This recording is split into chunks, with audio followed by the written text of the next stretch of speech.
تفسیر حضرت مولانا اخلاق حسین قاسمی بروز اتوار، موضوع قوموں کا موازنہ، حضرت موسیٰ علیہ الصلوۃ والسلام اور حضرت رسول پاک علیہ الصلوۃ والسلام، audio cassette, audio C D پیش کردہ Muhammad Sadiq, phone number 9899 63 47 68، technique. أعوذ بالله من الشيطان الرجيم. بسم الله الرحمن الرحيم. يا قوم ادخلوا الأرض المقدسة التي كتب الله لكم ولا ترتدوا على أدباركم فتنقلبوا خاسرين. قالوا يا موسى إن فيها قوما جبارين وإنا لن ندخلها حتى يخرجوا منها فإن يخرجوا منها فإنا داخلون. قال رجلان من الذين يخافون أنعم الله عليهم ادخلوا عليهم الباب فإذا دخلتموه فإنكم غالبون وعلى الله فتوكلوا إن كنتم مؤمنين. قالوا يا موسى إنا لن ندخلها أبدا ما داموا فيها فاذهب أنت وربك فقاتلا إنا هاهنا قاعدون.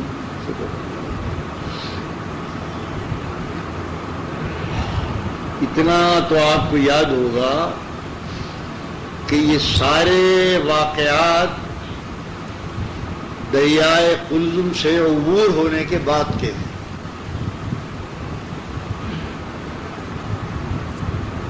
جب یہ قوم بنی اسرائیل یا یہود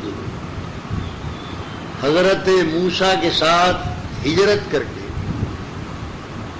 دریائے قلزم کو عبور کر کے وادی سینا میں آئے، اس کا نام دشت سینا ہے، اس میں آئے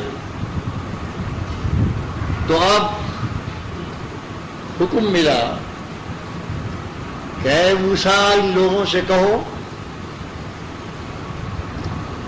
کہ تمہارا جو اصلی وطن ہے فلسطین، اس میں ایک نہایت جابر قوم مسلط ہے جس کو عمالقہ کہتے ہیں. یہ اس وقت اس نام کی ایک قوم تھی بہت زبردست جابر عمالقہ. جاؤ اور اپنے ملک کو آزاد کراؤ، جہاد کرو. جہاد کا حکم نازل ہو گیا. جب جہاد کا حکم نازل ہوا تو اس قوم نے پلٹ کر کیا کہا؟ یہ کہا کہ موسیٰ ہمارے اس ملک میں تو نہایت جابر زوراور قوم قابض ہے، ہم اس قوم کا مقابلہ نہیں کر سکتے. آپ تشریف لے جائیں اور آپ کا خدا تشریف لے جائے، اور انا ہاہنا قاعدون، ہم بھاگ نہیں رہے، ہم یہاں بیٹھے ہیں، ہم یہاں بیٹھ کر دعائیں خیر کر رہے ہیں آپ کے لیے بھی اور آپ کے خدا کے لیے، تاکہ آپ اس جہاد میں کامیاب ہو جائیں.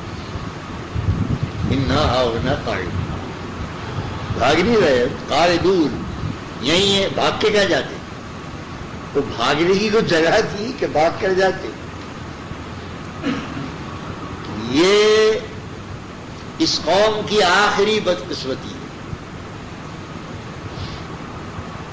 قال فإنها محرمۃ علیہم، ان آیت میں ہے کہ دو شخص ان میں اللہ خدا ترس تھے. ایک تھے یوشع ابن نون اور ایک کالب. انہوں نے زور دیا کہ تم پاگل ہو گئے، تم اللہ پر بھروسہ کر کے آگے بڑھو. ارے جب تم دروازے پر جاؤ گے تو اللہ تعالیٰ تم پر فتوحات کے راستے کھول دے. بھروسہ نہیں کر رہے اس پیغمبر پر جو پیغمبر بغیر تمہارے ہاتھ پیر ہلائے تمہیں فرعون سے آزاد کرا گئے. بدنصیبوں، اس پیغمبر پر بھروسہ نہیں ہے. ہلدی لگی نہ پھٹکری، تم نے ایک انگلی نہیں ہلائی اور طرح موسیٰ اور ہارون اس ظالم کا مقابلہ کرتے رہے اور معجزے دکھائے. وہ تو اندھے نہیں تھے، تم دیکھتے رہے. عصا دیکھا، ید بیضا دیکھا، وہ ٹڈیوں کا اور خون کا وہ سارا عذاب دیکھا اور پھر آخری معجزہ سمندر نے راستہ دیا وہ دیکھا اور تم عبور کر کے یہاں آ گئے. سب کچھ دیکھا اور پھر اندھے ہو گئے. بہرحال کر فیصلہ آیا آسمان سے کہ فَإِنَّهَا مُحَرَّمَةٌ عَلَيْهِمْ 40 سنہ. اے نبی 40 برس تک اس قوم پر فلسطین کا داخلہ ممنوع قرار دے دیا گیا. خود الہی محرم ممنوع. 40 برس اسی دشت صحرا میں گزارا کرنا ہے.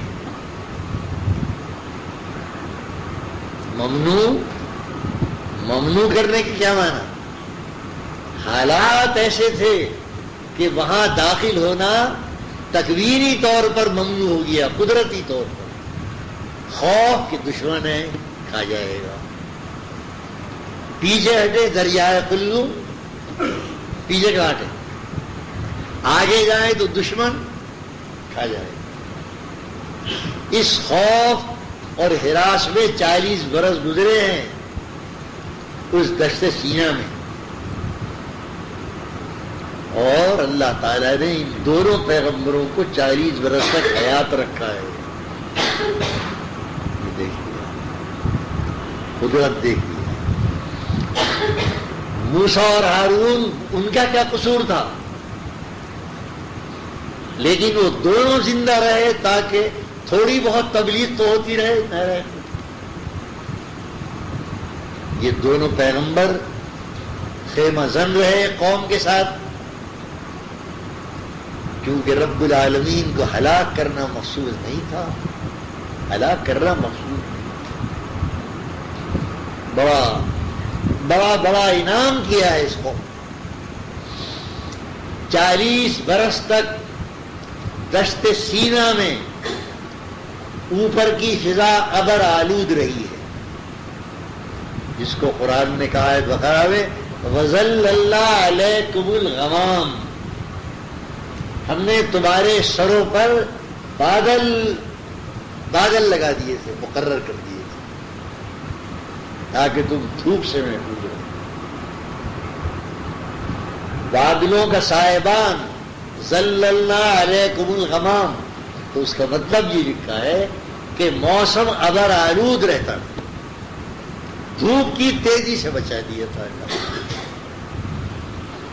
ہو گیا آسمان کا شامیانہ اور کھانے کو من و سلوہ یہیں تو اترا ہے. کھائیں کہاں؟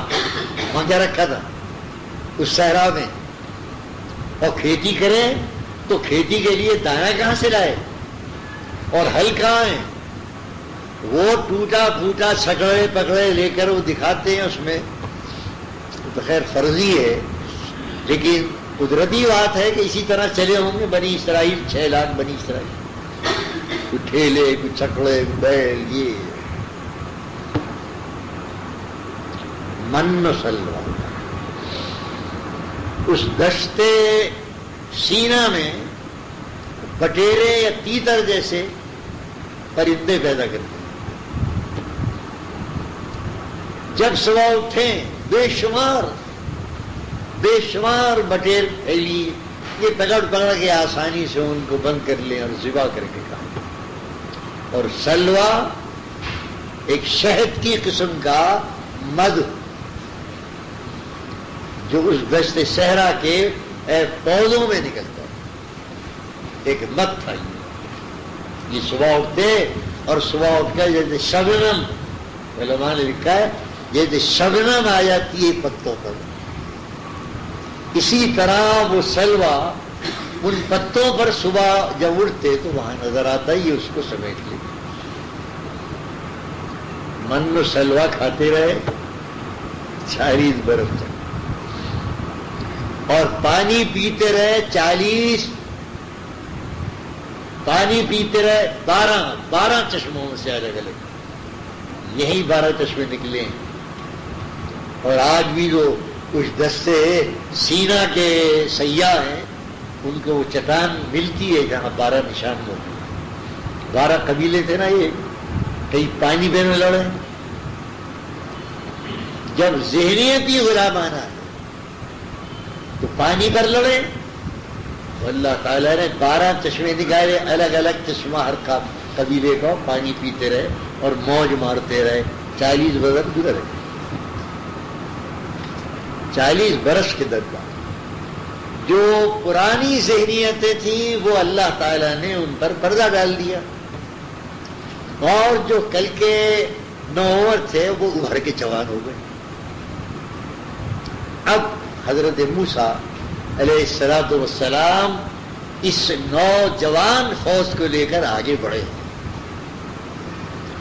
اور فلسطین کی جو سرحد پر ایک بستی ہے اریحا، اس میں اللہ تعالی نے ان کو داخل کر دیا، یعنی وہ بستی فتح کر لی موسیٰ اور ہارون کی حیات، یہ سرحدی شہر ہے فلسطین۔ حکم یہ تھا دیکھو بغیر پھانس چوئے اللہ تعالیٰ تمہیں پہلے شہر میں داخل کر رہا ہے اریحا میں، اور پھر آگے راستہ کھلے گا فلسطین کا پورے، لیکن ایک کام کرنا بد نصیبوں، جب شہر میں داخل ہونا تو چھپ کر داخل، ادخلوا الباب سجدا، پھر آزمایا دیکھیے اللہ کی بات بھی کیا ہے،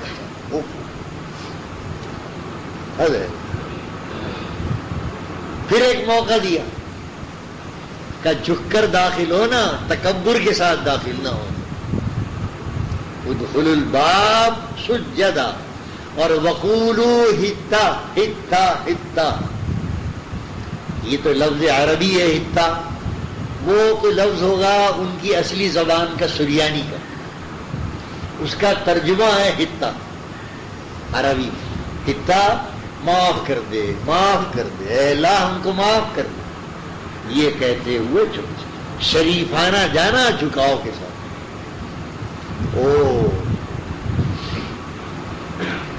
بجائے اس کے دونوں حکم، فبدل الذین ظلموا منہم قولا غیر، کہا وہ لفظ بدل دیا، معاف کیجئے معاف کیجئے، اور اس کی جگہ کیا بولا، ہنتتن ہنتتن ہنتتن، ہمیں گیہوں چاہیے، گیہوں کی روٹی چاہیے، ترس گئے، ارے ہم تو روٹی کو ترس گئے بابا، روٹی چاہیے، روٹی روٹی ہنتا، اور بجائے چپ کر چلنے کے ضد پیچھے دونوں ہاتھ ٹیک کر کولوں کے بل داخل ہوئے ہیں۔ اس سے بڑی بغاوت اور بدنصیبی ہوگی، وہی کہا ہے قرآن کہ فَأَنزَلْنَا عَلَى الَّذِينَ ظَلَمُوا رِجْزًا مِّنَ السَّمَاءِ، حد کر دی تھی، آخری بغاوت کی، کا اریحا کے اندر ان پر طاعون کا عذاب مسلط ہوا، طاعون اریحا، اور روایات تو بڑی تعداد میں آتی ہے، لیکن اتنی بڑی تعداد اتنی مدت ہو گئی ہو، 6 لاکھ چلے تھے، تو 6 لاکھ چلے تھے تو کہتے ہیں 6,000 7,000 کے قریب مرد و عورت طاعون کے اندر ہلاک ہو گیا، 6 لاکھ تو بہرحال تھے، 6-7 ہزار انسان اس طاعون میں، پھر توبہ دلہ اللہ تعالیٰ موسیٰ، اللہ نے طاعون کو واپس بلایا کہ وبا دور ہوئی، بس اب یہاں ٹھہری ہوا۔ یہ کون ہے؟ قرآن نے ان کو یہود بھی کہا ہے، قرآن نے ان کو بنی اسرائیل بھی کہا ہے، اور قرآن نے ان کو اصحاب موسیٰ بھی کہا ہے۔ قال اصحاب موسیٰ، وہ جب یہ رکے اور پیچھے فرعون آیا تو وہاں قرآن نے ان کو اصحاب موسیٰ کہا ہے۔ اصحاب اور صحابی ایک ہی ہوتا۔ اصحاب موسیٰ یعنی موسیٰ کے صحابی، اتنا بڑا لقب دیا اللہ تعالیٰ نے کہ یہ موسیٰ کے صحابی تھے۔ موسیٰ کے صحابی تھے، کیسے تھے؟ یہ پہلا حکم تھا جہاد کا، اس میں جو انہوں نے شرارت دکھائی ہے آپ کے ساتھ انکار کرتے ہیں۔ اور موسیٰ علیہ الصلوۃ والسلام کو مجبوراً یہ کہنا پڑا رب انی لا املک الا نفسی، اے میرے رب میں اپنے اور اپنے بھائی ہارون کی جان کا مالک ہوں، میرا کوئی تعلق نہیں ہے اس میں۔ آپ کہہ رہے ہیں یہ اصحاب موسیٰ ہیں، یہ بنی اسرائیل ہیں، یعقوب کی اولاد ہیں، یہ فلاں ہیں، اے رب معاف کر دے مجھے نجات دے اس بات سے۔ یہ پہلا جہاد ہے جس کا یہ حشر کیا ہے بنی اسرائیل۔ پہلا جہاد رسول اللہ صلی اللہ علیہ وسلم اور اصحاب محمد کا ہے۔ اب اس کا موازنہ کریں آپ، اور میں نہیں کہہ رہا موازنہ کریں، ادھر توجہ دلائی۔ ایک صحابی نے جو بدر میں شریک تھے، مقداد ابن اسود رضی اللہ عنہ، صورت یہ پیش آئی، پہلا جہاد ہے بدر کا، حضور اکرم صلی اللہ علیہ وسلم لڑنے کی نیت سے باہر نہیں نکلے، وہ ہتھیار لے کر جا رہا تھا شام سے خرید کر ابو سفیان کا قافلہ، تو حضور نے کہا اس قافلے کو روکو، اگر یہ ہتھیار پہنچ گئے تو جنگ شروع کر دیں گے یہ قریش۔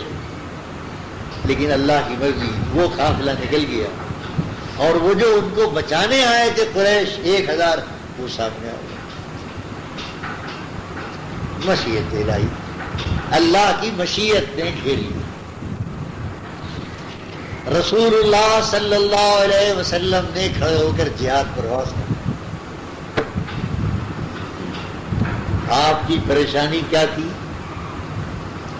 یوں تو 13 کے 13 ہی نہتے تھے، وہ جو سفر میں عرب کا دستور ہے کہ تلوار ڈال لو، یہ ڈال لو، بس وہ کی تیاری کر، کوئی تیاری نہیں ہے، جہاد کی کوئی تیاری نہیں۔ اب حضور اکرم صلی اللہ علیہ وسلم نے پڑاؤ ڈال کر واس کہا جہاد کی طرف، تاکہ مسلمانوں میں اب جوش پیدا ہو، بھائی جو کچھ ہونا تھا ہوگی، آؤ پیچھے کیسے ہٹیں گے؟ پیچھے ہٹنے کا کوئی سوال نہیں۔ حضور نے انصار مدینہ سے ایک وعدہ کیا تھا جب آئے ہیں مدینے میں، انہوں نے کہا حضور ایک بات عرض کرتے ہیں، ہم جان قربان کر دیں گے آپ کو، لیکن دیکھیے ہم لڑاکو نہیں، تو وہ لڑاکو ہیں آپ کے بھائی بہن، ہم لڑاکو نہیں ہیں، ہم تو تجارت پیشہ کسان مزدور باغبان لوگ ہیں، ہم کیا جانے لڑوں۔ حضور آپ ہمیں اگر لڑائی کی نوبت آئی تو آپ ہمیں جہاد پر مجبور نہیں کریں، آپ نے وعدہ کر دیا۔ اگر ایسا موقع آیا تو میں جانوں، میرے بھائی بہن جانے، مہاجر جانے، قریش مکہ جانے، ہم تم کو مجبور نہیں کریں گے۔ اب یہاں معاملہ دوسرا گیا، حضور نے کھڑے ہو کر واس کہا، اور آپ کے جوش دلانے پر مہاجرین لبیک یا رسول اللہ، یا رسول اللہ لبیک، حضور تیار ہے، حضور تیار ہے. انصار خاموش رہے، انصار خاموش. حضور اکرم پابند تھے، براہ راست یہ کہیں کہ بھائی تم بھی تو بولو، واضح کھلا واس کہتے رہے. مقداد ابن اسود ایک انصاری تھے، وہ تاڑ گئے. یہ تو اللہ کے نبی کا جو روح سکون ہے وہ ہماری طرف. تو مہاجرین تو کہہ رہے ہیں لبیک یا رسول اللہ، لبیک یا رسول اللہ، حاضر ہیں حاضر ہیں. پھر عباس کہہ رہے ہیں جہاد کا جوش کیا ہماری طرف رخ ہے. وہ آئے رسول اکرم صلی اللہ علیہ وسلم کی خدمت میں، اور عبداللہ ابن مسعود کہتے ہیں رضی اللہ تعالی عنہ کہ مقداد آئے اور وہ فقال یا رسول اللہ صلی اللہ علیہ وسلم. ابن مسعود کے پہلے الفاظ سنیے اب. قال شہدت من المقداد ابن اسود مشهدا لا اكون صاحبه احب الی مما عدل به. فرماتے ہیں مقداد نے آ کر جو کارنامہ انجام دیا ہے اس موقع وہ ایسا کارنامہ تھا کہ میں اپنی تمام زندگی کی نیکیاں اس ایک کارنامے پر قربان کر سکتا. کیسا عجیب منظر تھا. حضور واس کہہ رہے ہیں، مہاجر کہہ رہے ہیں ہاں چلیے حضور لبیک، اور ایک طبقہ ہے چپ ہے. کہا یہ تاڑ گئے، ایمان تھا، ایمان تھا، تاڑ گئے، حاضر ہوئے. اور حاضر ہو کر کہا لا نقول کما قال قوم موسیٰ. یا رسول اللہ کیا ہے، ہم ان لوگوں میں نہیں ہیں جن لوگوں نے اپنے نبی موسیٰ سے کہا کہ تو جاؤ تیرا خدا جائے، ہم یہاں بیٹھے ہیں. یا رسول اللہ صلی اللہ علیہ وسلم ولکننا نقاتل عن یمینک وعن شمالک وبین یدیک وقلبک فرأیت النبی اشرق وجهہ وسر. ابن مسعود فرماتے یا رسول اللہ ہم وہ ہیں، حضور آپ جہاد کریں، ہم دائیں بائیں آگے پیچھے سرکار پر جان قربان کریں. ہمیں آپ کے کیا اصحاب موسیٰ سمجھا ہے؟ ہم اصحاب محمد ہیں صلی اللہ علیہ وسلم، اصحاب موسیٰ نہیں ہیں. تو ابن مسعود کہتے ہیں کہ رسول اللہ صلی اللہ علیہ وسلم کا چہرہ پاک اب مقداد ابن اسود کی اس یقین دہانی پر چاند کی طرح چمکنے لگا. کیونکہ بڑی یاس ہوگی نا. وعدہ ہے کہ میں انصار کو مجبور نہیں کروں گا، اور تنہا مہاجروں کے بس کا روک نہیں، ویسے ہی 313 ہے، وہ 1000 ہے، اور آگے رہ جاتے کیا ہوگا. تقاضائے بشریت تھی کہ آپ مایوس ہو رہے، کیا ہو گھبراہٹ کیا. عبداللہ ابن مسعود کہتے ہیں کہ مقداد نے آ کر جو یہ جملے کہے تو حضور کا روشن چہرہ منور ہو گیا، چاند کی طرح چمکنے لگا. خوش ہو گئے حضور کہ ہو گیا کام. اب انصار بھی شریک، اب دونوں نے مل کر جہاد کیا. 313 خدا کی مدد آئی، ملائکہ آئے، خدا کی مدد آئی. تبھی جو معاملات تھے بارش کے اس کے اس نے ساتھ دیا مسلمانوں کا. ہواؤں نے ساتھ دیا، کیوں کہیے بارش نے ساتھ دیا. اور 313,000 پر غالب ہو گئے. 70 قتل کر دیے اور 70 کو گرفتار کر کے لیا. یہ اصحاب موسیٰ تھے، اصحاب محمد صلی اللہ علیہ وسلم. اصحاب محمد اور اصحاب موسیٰ کے درمیان پہلا تفاوت تھا. جس کی طرف مقداد نے اشارہ کیا. کہاں صاحب موسیٰ، کہاں صاحب محمد صلی اللہ علیہ وسلم. یہ اصحاب محمد ہیں کہ جن کو اللہ رب العالمین نے یہ کہا، وہ اپنا کارنامہ قرار دیا ہے. میں تو کہتا ہوں اپنا کارنامہ مالک ہے وہ، کہ لو انفقت جمیعا ما الفت بین قلوبہم. اے نبی، اگر روئے زمین کی دولت بھی خرچ کر دیتے آپ تو آپ ان عربوں کو اس طرح جوڑ نہیں سکتے.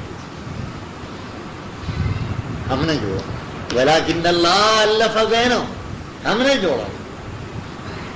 یہ اللہ میاں کہہ رہے ہیں، ٹھیک کہہ رہے ہیں، لیکن اللہ میاں کو حقیقت معلوم ہے کہ قدرت اس کی تھی، لیکن عالم اسباب میں یہ کارنامہ محمد رسول اللہ کرتا ہے. اللہ میاں اپنی خالی قدرت آسمانوں سے نیچے پھینکا نہیں کرتا. ٹھیک ہے، وہ کہہ رہا ہے ہم نے کیا. ہاں جناب، کیا دیکھ رہا ہو بھائی، یہ کیا کریے. یہ ہے تو ہم کہ ٹھیک ہے آپ نے کیا، آپ خدا کی قدرت خدا ہیں، قدرت آپ کے ہاتھ میں ہے، لیکن ایسا نہیں ہے.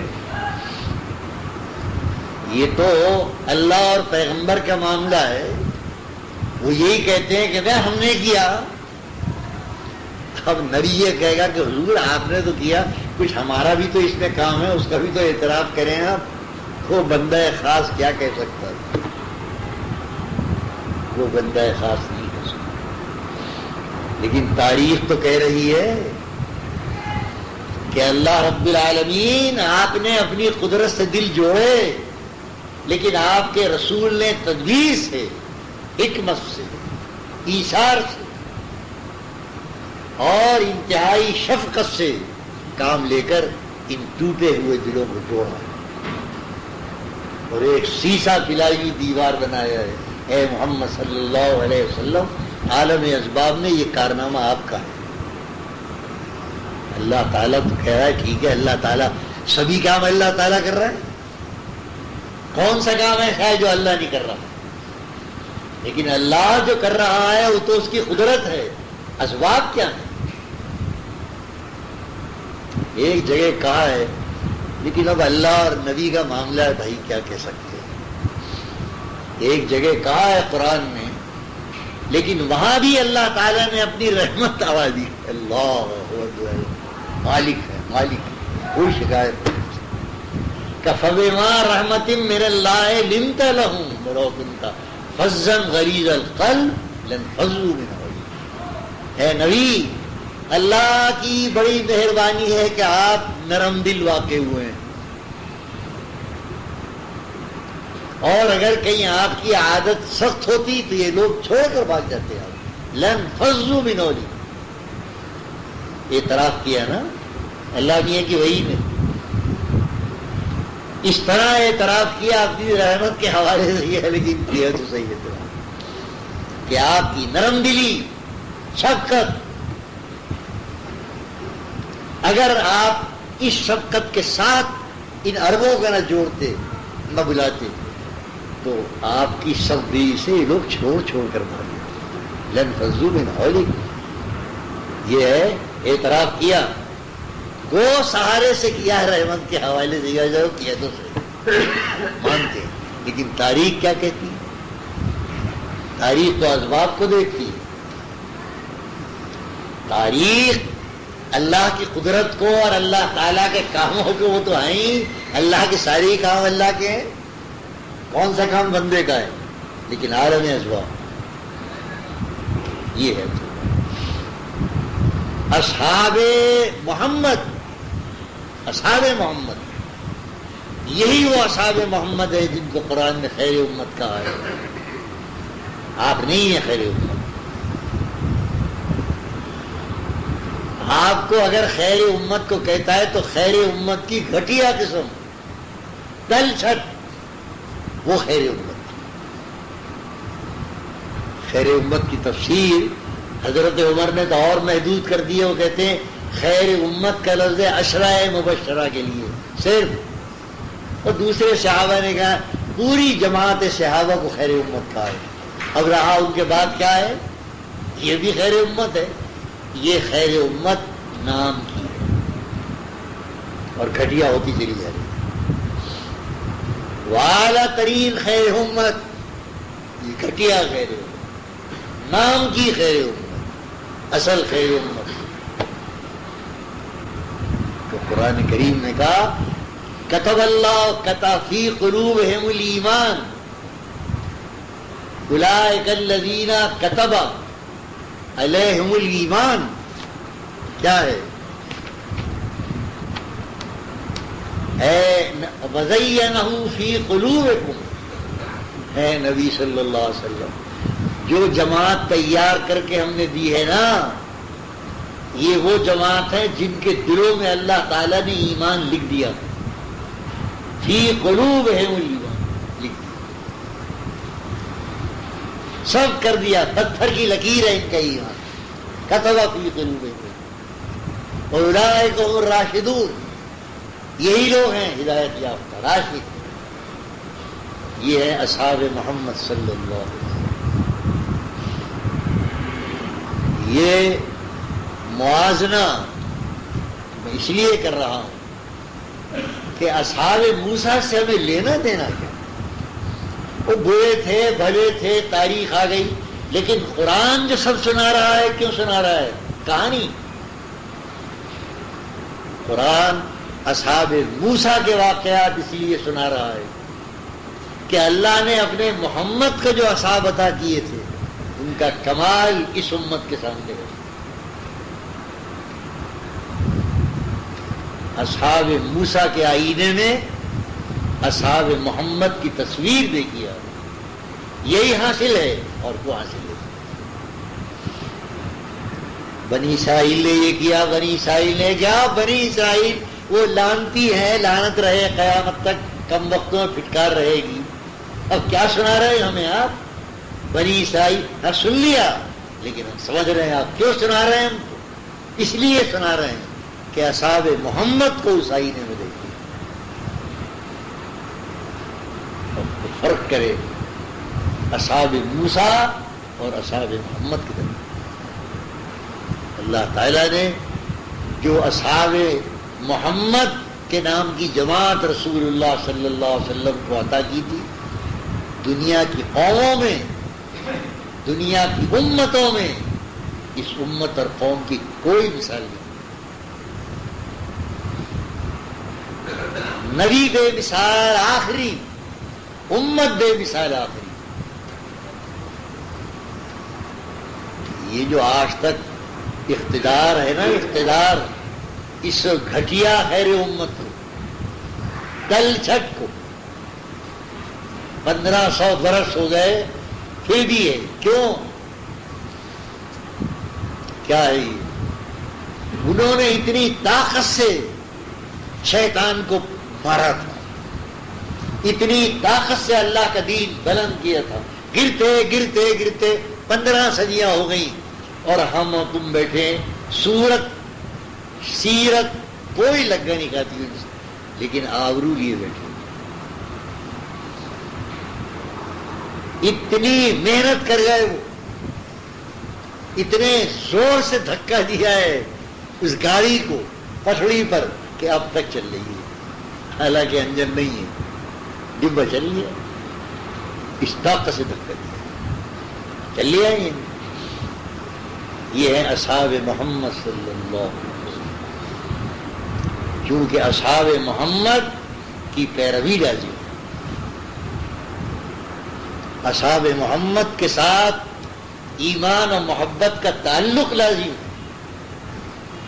اس لیے حضرت مقداد ابن اسود نے اس موقع پر موازنہ کر دیا. اب اس سے فائدہ اٹھا کر تھوڑا موازنہ کر لیں آپ، خدا جانے کے موقع آئے نہ آئے، کیا موضوع آتا ہے نہیں آتا ہے. اصحاب محمد صلی اللہ علیہ وسلم، اصحاب محمد کا ایمان اللہ کی وحدانیت پر. وہاں تو ان کو دیکھ لیا نا آپ نے، شرک اور بت پرستی کر کے آئے، نجات پائی، اور کچھ لوگوں کو دیکھا کہ وہ بت پوج رہے ہیں تو راج ٹپک گئی، کہا ہمیں خدا بنا دیا ایسے۔ لعنت، کئی دن ہوئے تھے مصر سے باہر نکلے ہوئے، لیکن ادھر آئی گیا ایک بامی، خالی بامی، جن کا نام زنیرہ رضی اللہ تعالی، یہ ابو جہل کی باندھی تھی، ایمان لے آئے رسول اللہ صلی اللہ علیہ وسلم۔ ظاہر ہے کہ وہ ظالم تو مارا کرتا تھا، رو رہی ہیں، مار رہا ہے، روتے روتے تکلیف اٹھاتے اٹھاتے ان کی آنکھیں بے نور ہو گئے، اندھی ہو گئی۔ زنیرہ رضی اللہ، زنیرہ اندھی ہو گئی۔ اب اندھے ہونے کے بعد اس نے اور تانے شروع کیے، اری ہو اندھی، او بڑھیا، دیکھا لات و عزا کو چھوڑ کر اندھی ہوئی، اری اللہ سے مانگ لے تیری آنکھیں واپس آ جائے۔ اور جب یہ تانا سنتی تو اپنے اللہ کی طرف متوجہ ہو کر کہتی، اے میرے پروردگار، یہ مجھے تانا دے رہا ہے لات و عزا کا، لات و عزا کا تانا دے رہا ہے، تو وہ جواب دے کہ او ابو جی، میری آنکھیں لات و عزا نہیں لے گیا، لے گئی، اور میری آنکھیں جو لے گیا ہے جب وہ دینا چاہے گا تو منٹوں میں دے دے، وہی ہوا۔ اللہ رب العالمین کی غیرت جوش میں آ گئی، اس نابینا کنیز کے کہنے سے جوش میں آ گئی۔ ایک رات سوئی، صبح اٹھی تو آنکھوں کی روشنی موجود تھی۔ آیا، آؤ تیری آنکھیں کہ جو لے گیا تھا اس نے واپس دی، زنیرہ تیری آنکھیں کہ جو لے گیا تھا واپس دے دی، اس نے واللہ لے گیا تھا۔ خدا کی وحدانیت پر یقین اور شرک کے خلاف اس قدر نفرت، جس بت پرستی کو چھوڑا، اس بت پرستی کے ساتھ ساتھ بت پرستی کے قریب قریب آنا بھی صحابہ کرام کو گوارا نہیں۔ بت پرستی تو بڑی تھی، وہ درخت کٹوا دیا امیر المومنین فاروق اعظم نے، وہ ببول کا درخت جس کے نیچے بیٹھ کر حضور نے بیعت رضوان لی تھی، تاریخی درخت، اگر وہ قائم رہتا تو امت اس کے سائے میں بیٹھ کر نجات حاصل کرتی، لیکن معلوم ہے کیا ہوا، امیر المومنین کو اطلاع ملی کہ جناب وہ مسلمان اس کی زیارت کو جانے لگے ہیں، آتے جاتے کہاں ہے وہ درخت، تحت الشجرہ، وہ کہاں ہے بیعت رضوان والا درخت، کہا اچھا، حکم دیا کہ جلدی کاٹ کے پھینکو اسے، کاٹ کے پھینکو، بالکل کاٹ کے۔ وہ تبرک جس کے سائے میں بیٹھ کر حضور نے بیعت رضوان لی تھی، اگر وہ رہتا تو اس کے سائے میں امت ہر سال اس کے سائے میں بیٹھتی، کہا یہ اس کے سائے میں بیٹھ رہے ہیں، کل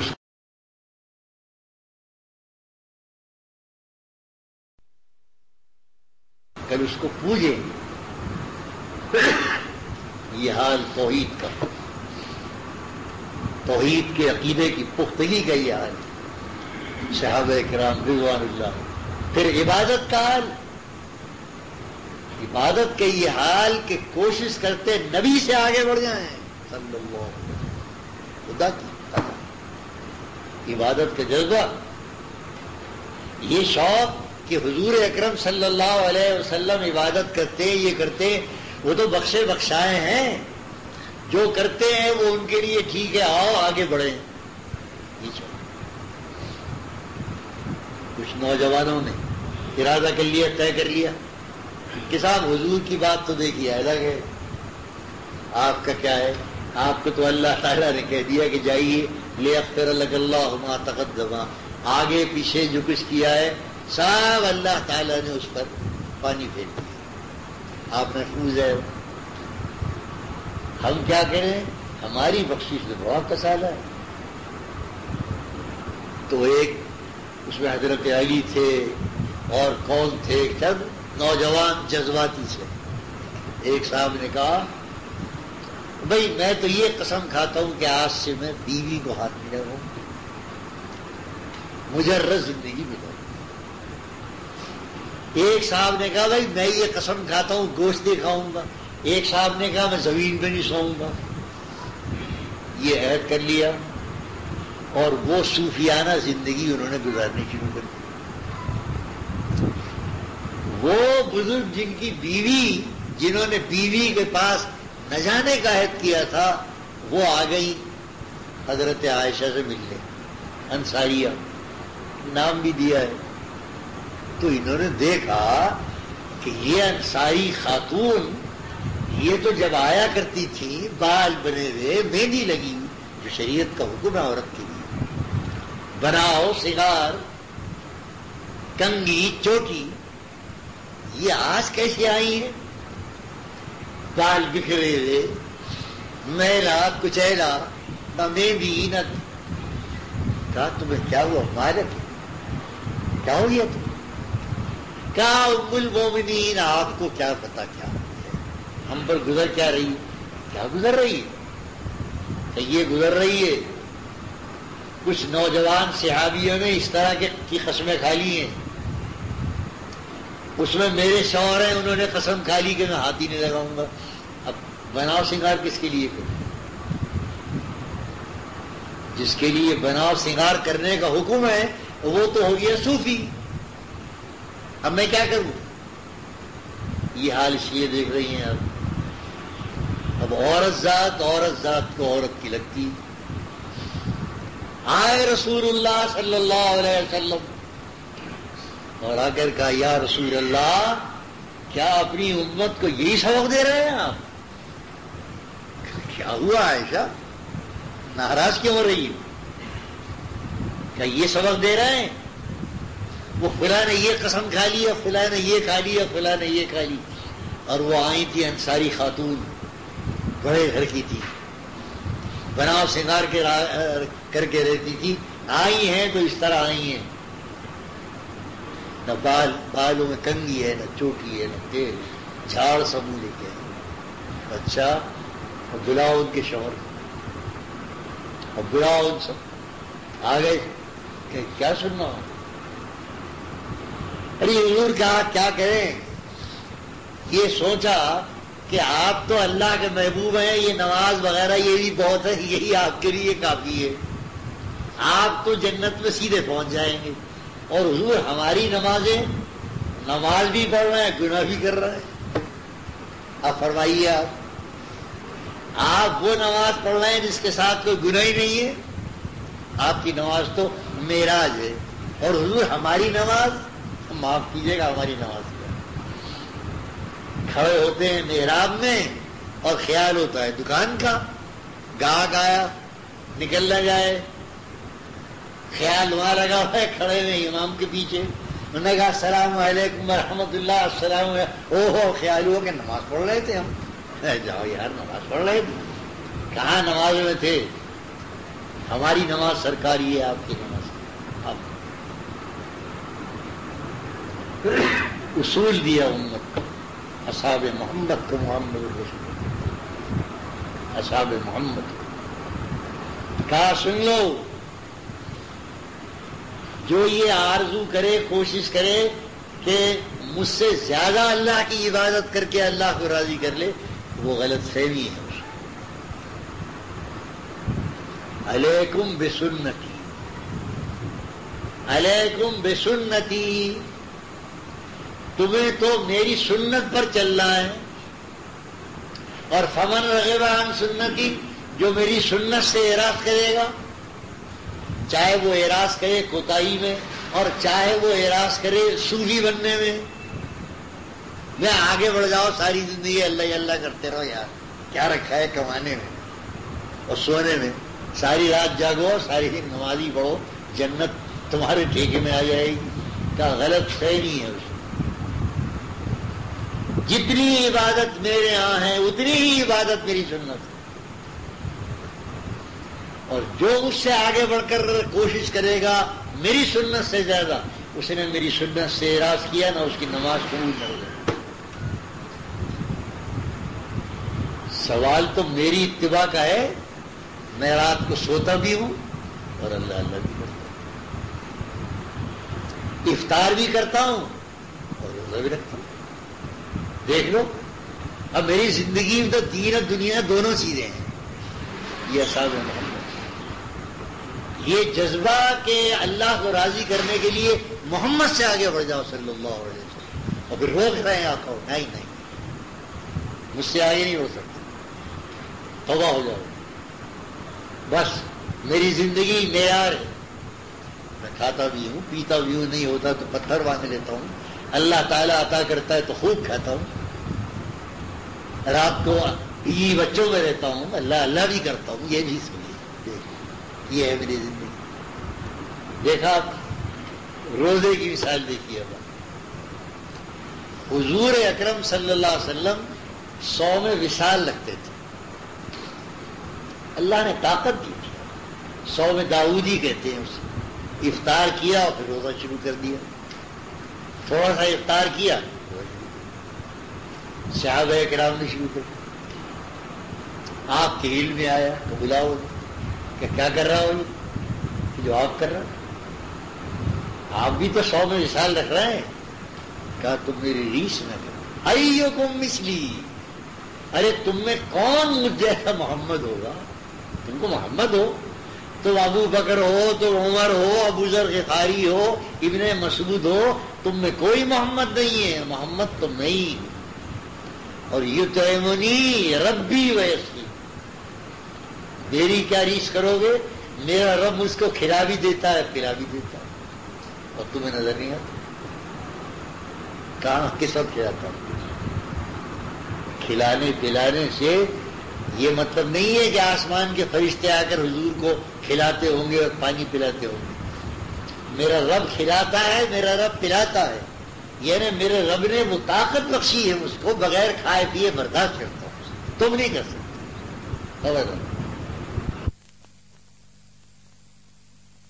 پورا گھر صاف کر کے لے آئے،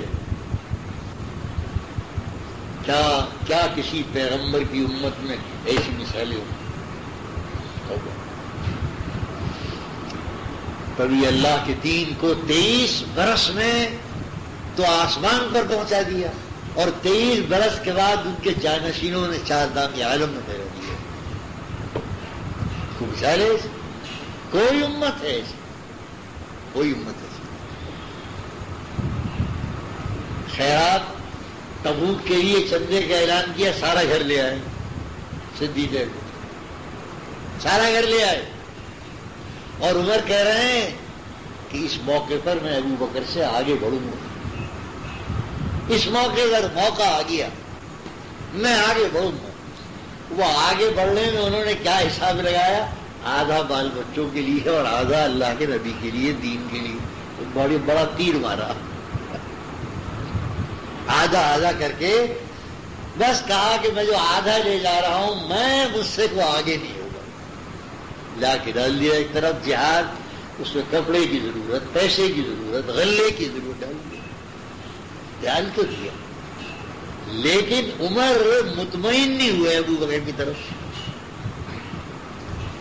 کہ عمر ابو بکر سے آگے بڑھنا بڑا کسالہ ہے۔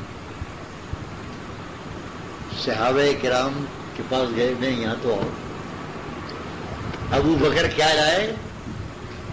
میں کہا عمر ابو بکر کیا لائے؟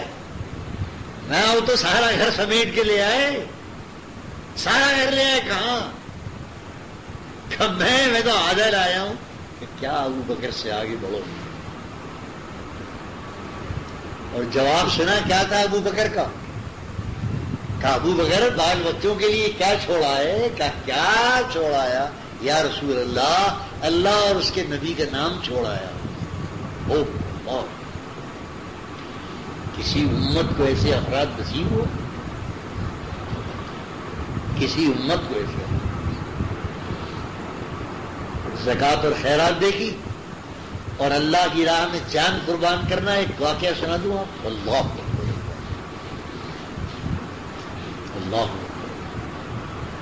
عاصم ابن ثابت رضی اللہ عنہ ایک تبلیغی وفد میں بھیجے گئے تھے.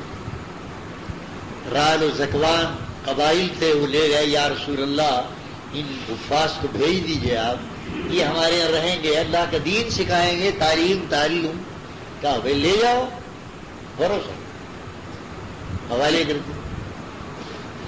یہ مدینے سے دور جب صحرا میں آئے تو انہوں نے انہیں قتل کر دیا. وجہ دی عاصم ان کے ہتھے سے بچ کر پہاڑی کے اوپر چڑھ گئے رضی اللہ تعالی. عاصم وہ تھے کہ جنہوں نے بدر میں عقبہ کو قتل کیا تھا، اور عقبہ کی بیٹی سلافہ نے یہ قسم کھائی تھی کہ اگر موقع ملا تو میں عاصم کی کھوپڑی میں شراب پیوں گی، میں انتقام لوں گی. یہ وہ تھے عاصم. پہاڑی پہ چڑھ گئے، بلایا آؤ نیچے آؤ، بلایا ہم تمہیں امن دیتے ہیں، ہم تمہیں پناہ دیتے ہیں. کہ لا میں کوئی اعتبار نہیں کر سکتا مشرک کا، مشرک کا کوئی اعتبار نہیں. انہوں نے تیر برسائے اور تیر اندازی میں وہ شہید ہوئے، اور پہاڑ کی چوٹی پر ان کی لاش نہیں گر گئی. دعا کی تھی کہ الہ العالمین میرا یہ جسم کسی مشرک کے پاس نہ جائے، الہی میرے جسم کو محفوظ رکھیے کسی مشرک کے ہاتھ سے. نہیں آئے، بھروسہ نہیں کیا، اللہ نے لاج رکھی. کس طرح لاج رکھی؟ جب یہ پہاڑ کے اوپر گئے، صبح ہوئی، سورج نکلا، گئے تو دیکھا کہ عاصم کی لاش پر شہد کی مکھیاں لاکھوں کی بنا بھاگے وہاں سے، نیچے آ گئے. اللہ رب العالمین نے پھر عاصم کی لاش کو وہاں سے غائب کیا. ایک چھینٹا پڑا اور ایک چھینٹے میں وہ سیلاب بنا کہ پہاڑ کے اوپر سے عاصم کی لاش اس سیلاب میں بہہ گئی. آئے دیکھا تو عاصم نہیں تھا. یہ قربانیاں تھی اصحاب رسول اور اصحاب محمد صلی اللہ علیہ وسلم. بڑا جان کی قربانی، مال کی قربانی اور جذبے کی قربانی، جذبے کی قربانی. ابو بکر صدیق رضی اللہ تعالی جب ان کے والد ابو قحافہ نے اسلام قبول کر لیا ہے، غالباً حدیبیہ کے بعد کا واقعہ ہے. بڑے میاں تھے ابو قحافہ، وہ اڑے رہے، صدیق ایمان لے آئے تھے. ابو قحافہ نام تھے. تو جب وہ ایمان لے آئے تو اللہ جو جذبات کی بات تھی. صدیق اکبر رضی اللہ تعالی عنہ اپنے باپ کو خود لے گئے رسول اللہ کے پاس. یا رسول اللہ یہ میرے بوڑھے باپ آ گئے ہیں، توبہ کریں. ابو بکر تم اس بوڑھے باپ کو میرے پاس لائے ہو، اس بوڑھے باپ کے پاس میں آتا. اے ابو بکر تم نے غلط کیا، انہیں میرے پاس لے آئے بڑے میاں کو، میں آتا بڑے میاں کے پاس اور کلمہ پیش کرتا ہوں قبول کرا. تم نے برا کیا ان کو لیا، خیر ایمان لیا ہے. تو ایک روز کہنے لگے یا ابو قحافہ سے ابا، یہ ابو قحافہ نے کہا رضی اللہ تعالی ابو بکر سے کہا، ابو بکر میدان جنگ میں کئی مرتبہ تو میرے نشانے پر آیا لیکن میری مامتیں ہاتھ رو گئی. نہیں بیٹا ہے بیٹا. ابو قحافہ بیٹے پہ تیر چلاؤ گے، بیٹے پہ تیر چلاؤ گے؟ تو میں نے چھوڑ دیا. اب جذبے کی قربانی ہوئی، جذبہ. ابھی جذبے کو کون دیکھ رہا تھا کہ رسول اللہ بیٹھے تھے وہاں صلی اللہ علیہ وسلم، لیکن جذبہ وہ ہے تو دیکھے نا، دکھائے کیسی ریاکاری. ہمارا سودا ہے اللہ سے. جذبہ اسے کہتے ہیں کہ اللہ اور بندے کے درمیان ایک تعلق ہے، نہ قول ہے، نہ قرار ہے، نہ تحریر ہے.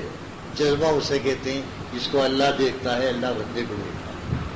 تو کہنے لگے ابا آپ تو مامتا کے جوش میں آ کے ہٹ گئے، ابو نے چھوڑ دیا. لیکن قسم ہے خدا عز و جل کی ابا اگر آپ میرے نشانے پر آ جاتے تو میں آپ کو کبھی نہ چھوڑتا. یہ جذبہ اللہ اکبر اللہ. یہ تھے اصحاب محمد صلی اللہ تعالی علیہ وسلم. اب وہ کیا کہتے ہیں، کیا کہتے ہیں؟ کہا کرتا ہوں کہ رسول اللہ صلی اللہ علیہ وسلم کی مثال اس باپ کی ہے جس کو اتنی بڑی تعداد میں اولاد کو چھوڑنا تھا، جو اس کے بعد اس کے دین کو چار دام عالم میں پھیلا دیا.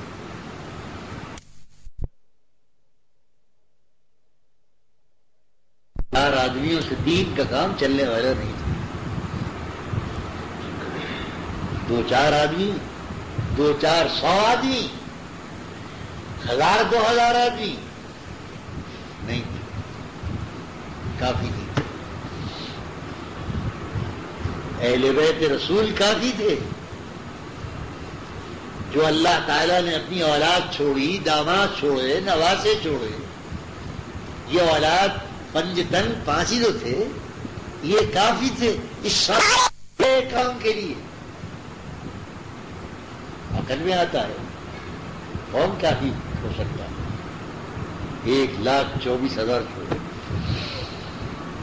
اور یہ تو گیا ظاہر تھا کہ ایک ابو بکر 20 ابو بکر تھے. ایک ابو بکر سے کام چلنے والا ایک شخصیت تھی، اللہ نے اس کو ابو بکر ہونے کا تاج عطا کر دیا. لیکن ابو بکر ایک تھا، عمر ایک تھا امت میں، عثمان ایک تھے. یہ 4 صحابی ہیں، رسول اللہ صلی اللہ علیہ وسلم کی جانشین ہیں، ان کا درجہ ہے بہت بڑا. لیکن اگر امت کو کھنگالے ہیں آپ 20 ابو بکر، وہ ابو بکر کے درجے کو کوئی نہ پہنچاؤ، نہ پہنچاؤ. لیکن کتنے تھے انہوں نے جذبات، اولاد، عورتوں کو دے دیا جو صحابیات کہلاتی ہیں رضوان اللہ تعالی علیہ اجمعین. ابو سفیان بیٹی کا میں نے ذکر سنایا تھا آپ کو، ام حبیبہ کا، ہجرت کا. جب یہ ابو سفیان مدینے آئے حدیبیہ کا عہد کی تجدید کرنے، تو کہاں جاتے؟ بیٹی کے تو آئے، بیٹی کے. جب بیٹی نے دیکھا کہ باپ آیا، اور باپ بھی کو معمولی درجے کا اپنی قوم کا سردار آیا، وہ اس وقت تک وہ ایمان نہیں لایا لیکن قوم کا سردار آیا. دیکھا تو جو بوریا رسول اکرم صلی اللہ علیہ وسلم کا بچھا ہوا تھا وہ حضرت ام حبیبہ نے اپنے باپ کے نیچے سے کھینچ لیا. اس بوریے پر نہیں بیٹھنے دیا، وہ قالین نہیں تھا. وہ کہ بھائی ابا پیر ننگے آئے تھے، رسول پاک کا قالین خراب ہو جاتا، وہاں کا قالین رکھا تھا. وہ تو وہی چٹائی، اس چٹائی پر مشرک کے پیر نہ پڑے انہوں نے کھینچ لیا. کس قدر ناگواری ہوئی ہے. عرب تو بڑا خوددار تھا، جو لڑا ہے وہ لڑا ہے، جو ملا ہے سو ملا ہے. جو ایمان لے آیا تو وہ قربان ہو گیا، جو لڑتا رہا تو ابو جہل کی بات میں نے بتائی کہ مرتے مرتے کہہ رہے تھے نیچے سے کاٹنا، گردن اونچی ہے. اچھا تھا خوددار، عرب خوددار. خودداری اگر رائے حق پر آئی تو ابو بکر بن گئے، عثمان بن گئے، اور خودداری اگر غلط راستے پر آئی تو ابو جہل بن گئے. خودداری تو بہت اچھی ہے، لیکن وہی خودداری تو اچھی ہے نا جو اچھائی کے لیے. اور اگر خوددار ہیں، بھائی خوددار تو آپ ہیں، لیکن یہ خودداری حق کے لیے ہے یا نفس کے لیے؟ اب حضرت علی کو دیکھیے آپ، لڑتے رہے اس یہودی سے خیبر کی لڑائی میں 10 بدر جنگ ہو رہی تھی، اس یہودی سے لڑتے رہے، ہوتا رہا مقابلہ، اس کو گرایا اور سینے کے اوپر بیٹھ گئے علی مرتضی رضی اللہ۔ جب سینے پر بیٹھ گئے علی مرتضی رضی اللہ تعالیٰ عنہ تو اس نے کہا ہے کہ آخری حملہ تو کروں میں اور کچھ نہ ہو، اس نے تھوک دیا، فوراً سینے پہ سے پیچھے آ گیا، چھوڑ دیا اس کو، وہ کپڑے چھاڑ کے کھڑا ہو گیا، کھڑے ہو کر کہا حیرت سے، ہیں علی یہ کیا کیا؟ بڑی محنت سے گرایا تھا اور 1 منٹ میں آپ چھوڑ کے کھڑے ہو گئے۔ اس کی وجہ جانتا، جب تک میں لڑتا رہا میرے ذہن میں اللہ کی رضا رہی، مارتا رہا تیرے دل سے، لڑتا رہا یہاں تک گرا لیا، اور جب تو نے میرے منہ پر تھوکا تو میری نفسانیت جوش میں آ گئی۔ اس کے بعد اگر میں تجھے مارتا تو اس مارنے کی رضا اللہ کے ہاں مجھ کو نہ ملتی، جزا نہ ملتی، وہ میرے نفس کا سودا تھا، میں نہیں، نفس کے لیے، جس کو کہا اشداء علی الکفار رحماء بینہم، اے نبی صلی اللہ علیہ وسلم والذین معہ اشداء، یہ جو آپ کے ساتھ ہے، کوئی ان کی تعریف کر سکتا ہے کوئی؟ جب دشمن کا سامنا کرتے ہیں تو نہایت سخت شدید پتھر، اور جب آپس میں ملتے ہیں تو رحم، آپس میں لڑتے ہیں تو رحم دل، دشمن کا مقابلہ کرتے ہیں تو شدید پتھر۔ کوئی جواب ہے اس کا؟ حضرت شاہ صاحب نے یہاں ایک حاشیہ لکھا ہے، کمال کر دیا، فرماتے ہیں ایک تو خو ہوتی ہے ذاتی، ایک آدمی ذاتی طور پر سخت ہے، ہر کام میں وہ سخت ہوگا، بھائی کے ساتھ بھی سخت ہوگا، دشمن کے ساتھ بھی سخت، مزاج جو سخت ہے، عزیزوں کے ساتھ بھی سخت ہوگا، باہر والوں کے ساتھ بھی سخت ہوگا، جو نرم ہے، عادت ہی نرم ہے، وہ اندر بھی نرم ہوگا، باہر بھی نرم ہوگا۔ لیکن شاہ صاحب کہتے ہیں جو عادت شریعت سے سنور کے آتی ہے، جس عادت کو شریعت سنوار دیتی ہے، وہ عادت کیا ہے؟ وہ عادت جہاں سختی کا موقع ہوتا ہے سختی کرتی ہے، جہاں نرمی کا ہوتا ہے وہاں نرمی کرتی ہے۔ یہ شاہ عبد القادر صاحب رحمۃ اللہ تعالی علیہ ہیں، وہ کہتے ہیں صحابہ کرام کی وہ جو شدت تھی اور نرمی، موقع بدر میں آئے تو ابا سے کہہ رہے ہیں کہ میں تمہیں معاف نہ کرتا، میں تم نے چھوڑ دیا، میں نہ چھوڑتا تمہیں، اور جب قیدی آئے 70 تو یہی ابو بکر تھے جنہوں نے آزاد کرائے ہو، یہی ابو کہا کیا کروں میں 70 کا کیا کیا جائے، رائے لو، مشورہ کرو۔ تو ایک صحابی بولے علی جناب بڑے ظالم ہیں، 70 مار مار کے ہم کو بھگایا ہے، ہر قیدی کو چٹائی کے اندر لپیٹ کر آگ لگا دیجئے تاکہ دھوئیں کے اندر گھٹ گھٹ کے مر جائے۔ کہ کون تھے؟ ابو مسعود تھے، کون صحابی تھے؟ حضرت عمر نے کہا کہ آپ کی رائے کیا ہے؟ کہا خیر یہ تو بہت سختی ہے کہ آپ چٹائی میں ان کو جلائیں، لیکن آپ قتل کر دیجیے۔ کہا ابو بکر تمہاری رائے۔ اب وہ ابو بکر جو بات سے کہہ رہے ہیں کہ میاں میرے نشانے پر اگر بڑے میاں آ جاتے تو میں معاف نہ کرتا، وہ اب کیا کہہ رہے ہیں؟ یا رسول اللہ انہیں معاف کر دیجیے، یہ ہمارے بھائی بہن، انہیں معاف کیجیے، انہیں معاف کیجیے، ہو سکتا ہے کہ انہی میں کچھ ایمان لے آئے، ہو سکتا ہے کہ ان کی اولاد بھی۔ یہ عادت ہے جس کو کہتے ہیں وہ موقع اور محل پہ چلتی ہے، ایسا نہیں ہے. موقع ہو، محل ہو، اگر سختی ہے تو سختی اڑیال ہے، الگ ہے. معاف کر رہے تو معاف کر دے، لی بنے ہوئے موقع ہو. حضرت عمر اور ابو بکر کے درمیان جھگڑا ہو گیا کسی بات پر، انسان کو تلخی ہو گئی. صدیق اکبر رضی اللہ تعالیٰ عنہ اس تلخی کے دور میں جو عمر کے پاس سے گزرنے کا السلام علیکم، انہوں نے جواب نہیں دیا. عمر نے ناراض تھے، عمر نے جواب نہیں دیا. یہ آئے سیدھے رسول اللہ صلی اللہ علیہ وسلم، یا رسول اللہ، یا رسول اللہ، میں نے عمر کو سلام کیا، اس نے مجھے جواب نہیں دیا. کہ تمہیں عمر نے جواب نہیں دیا؟ کہاں ہو؟ کہلاؤ انہیں، لا کہاں ہے؟ عمر نے دیکھا کہ ابو بکر بیٹھے، اللہ، یہ اصحاب محمد تھے، ان پر ہزاروں درود و سلام، اللہ ان سے راضی ہوئے، رضی اللہ تعالی عنہم ورضوا عنہ. حق تھا ان کے لیے اللہ نے جو کچھ کہا، اللہ ان سے راضی ہے، وہ اللہ سے راضی. عمر نے دیکھا ابو بکر بیٹھے، ضرور یہ میری شکایت کر کے آئے کہ میں جب انہوں نے السلام علیکم کہا تو میں نے منہ پھیر لیا، میرا دل ان سے خفا تھا، ناراض تھا. تو دیکھا، قریب آئے اور قریب آ کر کہا، عمر،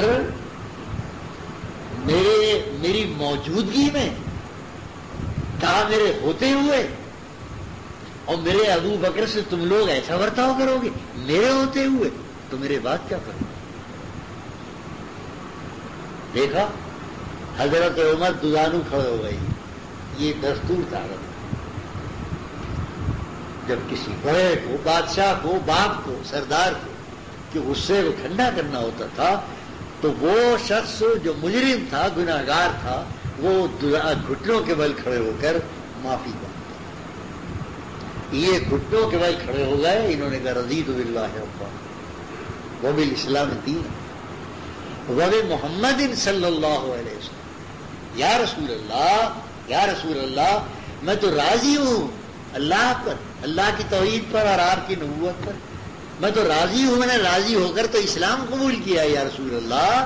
یہ گویا حضور کا غصہ ٹھنڈا کرنے کے لیے دعا.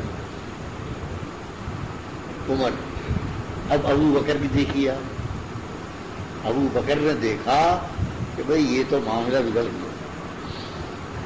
عمر کی ناراضگی تو میری وجہ سے تھی، میرا قصور تھا. وہ میں نے شکایت کی تو اللہ کے رسول تو بھی ناراض ہو رہے ہیں. اب کیا کہتے ہیں، یا رسول اللہ صلی اللہ علیہ وسلم، آپ تو عمر پہ اتنے ناراض ہونے لگے، اتنے ناراض ہونے لگے. اے میرے آقا، قصور تو میرا تھا، میرے قصور کی وجہ سے یہ ناراض ہو گئے تھے. رحماء بینہم، رحماء بینہم. اور وہاں یہ حال ہے کہ ایک پیغمبر ہے اور 12 قبیلے ہیں، لیکن ایک قبیلہ دوسرے قبیلے کے گھاٹ پر پانی نہیں پی رہا. حضرت موسیٰ کو الگ الگ پہاڑ پھاڑ کر ان کے لیے گھاٹ بنانے پڑے. بابا لوڑو نہیں خدا کے نہیں، یہ جنگل بیابان میں پڑے ہو، لوڑا نہیں، لو یہ تمہاری نہر، یہ تمہاری نہر، الگ الگ پانی پیو اور موج مارو. یہاں تو مجھ پہ رحم کر دو، یہاں تو مت لڑو آپس میں. رضی اللہ تعالیٰ جو کچھ حشر ہوا ہے بنی اسرائیل کا، تاریخ اللہ تعالیٰ نے یوں ہی تھوڑی کہا ہے. اور یہ تھے اصحاب محمد، رحماء بین، رحماء بین. جب آپس میں جھگڑا ہوا ہے، ایک دوسرے کا آگے جھک گیا ہے، رحم دلی سے پیش آیا ہے. اور جب ڈٹا ہے، آگے آیا ہے دشمن کے، تو ڈٹ گیا. اس لیے یہ میں نے موقع کی مناسبت سے آپ کو سنایا کہ اصحاب محمد یہ واجب الاتباع، یہ سن لیا.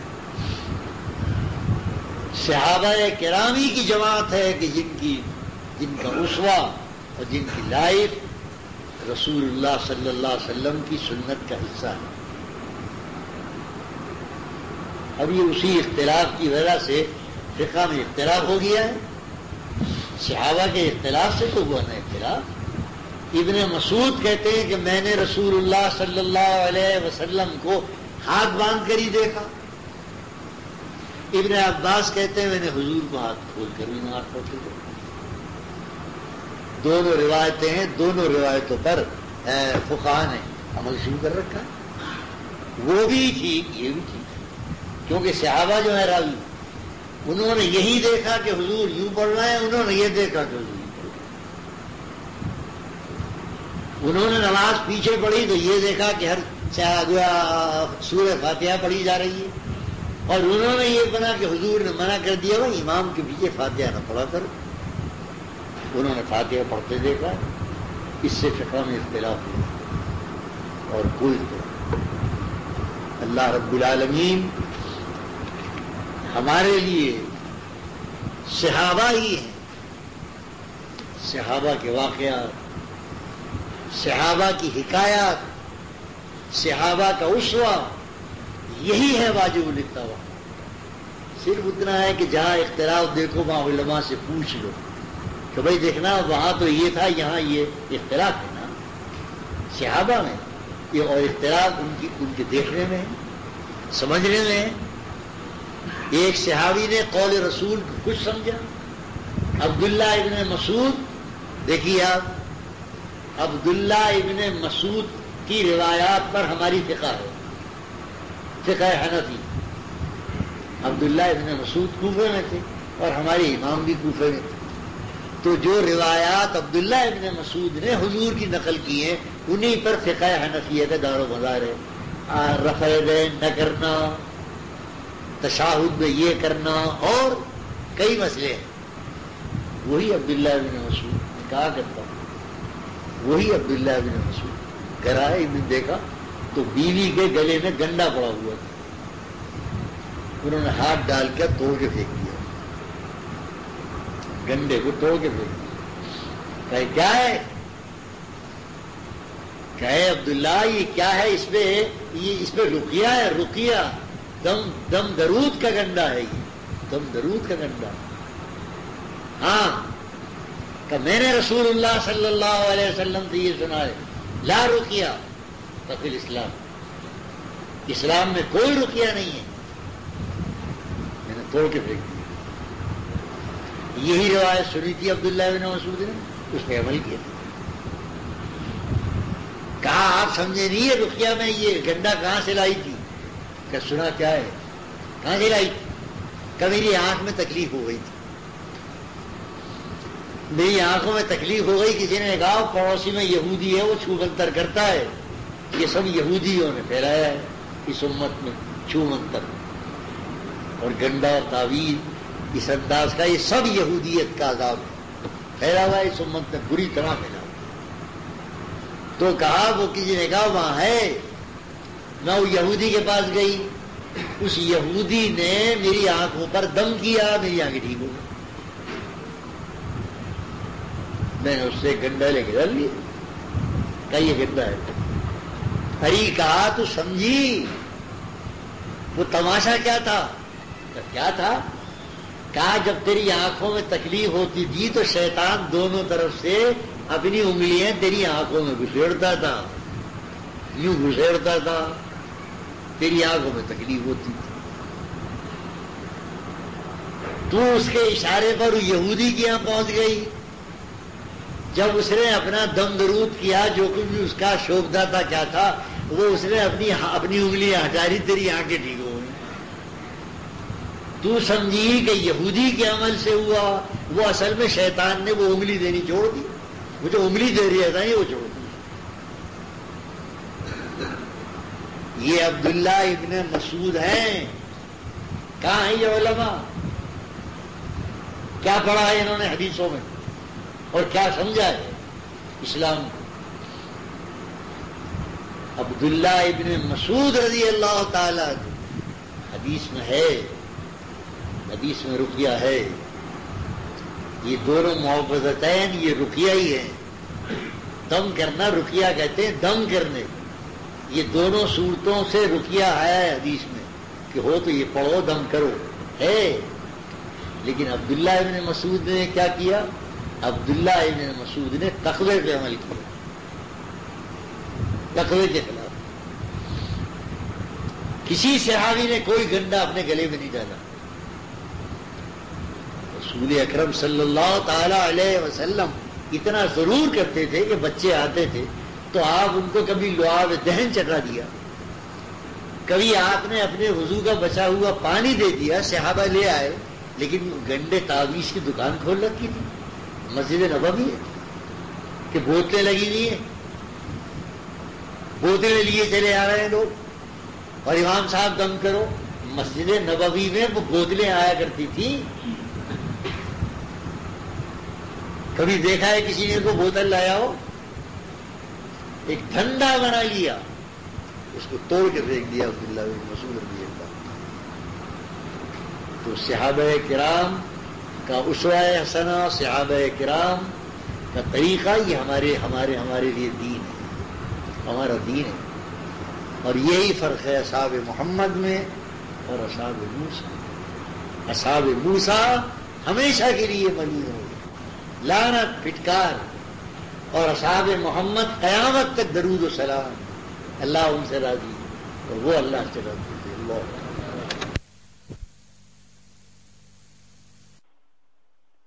تفسیر حضرت مولانا اخلاق حسین قاسمی، بروز اتوار. موضوع قوموں کا موازنہ، حضرت موسیٰ علیہ الصلوۃ والسلام اور حضرت رسول پاک علیہ الصلوۃ والسلام. Audio cassette, audio C D پیش کردہ Muhammad Sadiq. Phone number 9899 63 47 68. Technique